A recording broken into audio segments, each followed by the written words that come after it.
Joint council Kunnathur മേഖലാ സമ്മേളനം ശാസ്താംകോട്ടയിൽ നടത്തി. സർക്കാർ കൊണ്ടുവന്ന അഷ്വേഡ് പെൻഷൻ പദ്ധതിയിൽ ജീവനക്കാരുടെ വിഹിതം പിടിക്കുന്നത് പിൻവലിക്കുക, ശമ്പള പരിഷ്കരണം ഈ സർക്കാരിന്റെ കാലത്ത് തന്നെ നടപ്പാക്കുക തുടങ്ങിയ ആവശ്യങ്ങൾ സമ്മേളനം ഉന്നയിച്ചു.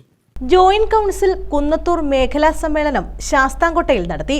കൗൺസിൽ സംസ്ഥാന സെക്രട്ടേറിയറ്റ് അംഗം എസ്.എൻ. കൃഷ്ണകുമാർ ഉദ്ഘാടനം ചെയ്തു. എന്നാൽ പങ്കാളിത്ത പെൻഷൻ എന്ന് പറയുന്ന ആ ഒരു ഡിമാൻഡ് മാത്രമേ നമുക്ക് പൂർണ്ണമായിട്ട് നാളിതുവരെയായിട്ട് നേടിയെടുക്കാൻ കഴിഞ്ഞിട്ടില്ല.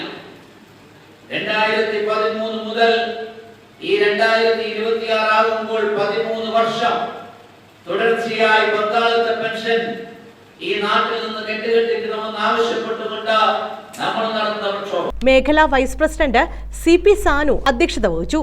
ഒരു മാറ്റത്തിലേക്ക് കേരളം മാറിയിരിക്കുകയാണ്. അത് 1-2 വർഷം കൊണ്ടുണ്ടായ മാറ്റമല്ല.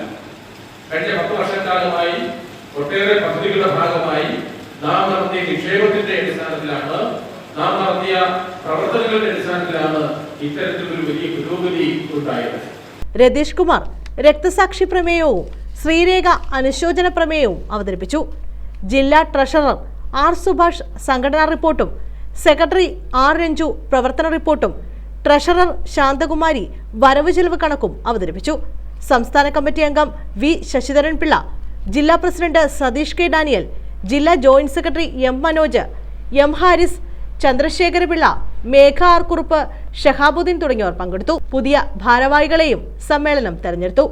പ്രസിഡന്റായി രാഹുൽ കൃഷ്ണനെയും വൈസ് പ്രസിഡന്റുമാരായി സി.പി. സാനു, ശ്രീരേഖ എന്നിവരെയും, സെക്രട്ടറിയായി ആർ. രഞ്ജു, ജോയിന്റ് സെക്രട്ടറിമാരായി ഷിഹാബ്, അനീഷ് എന്നിവരെയും തെരഞ്ഞെടുത്തു. ജെ. ശാന്തകുമാരിയാണ് ട്രഷറർ.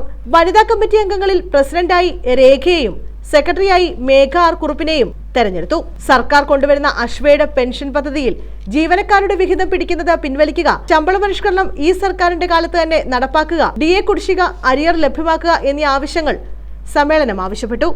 News bureau, Sasthamkotta.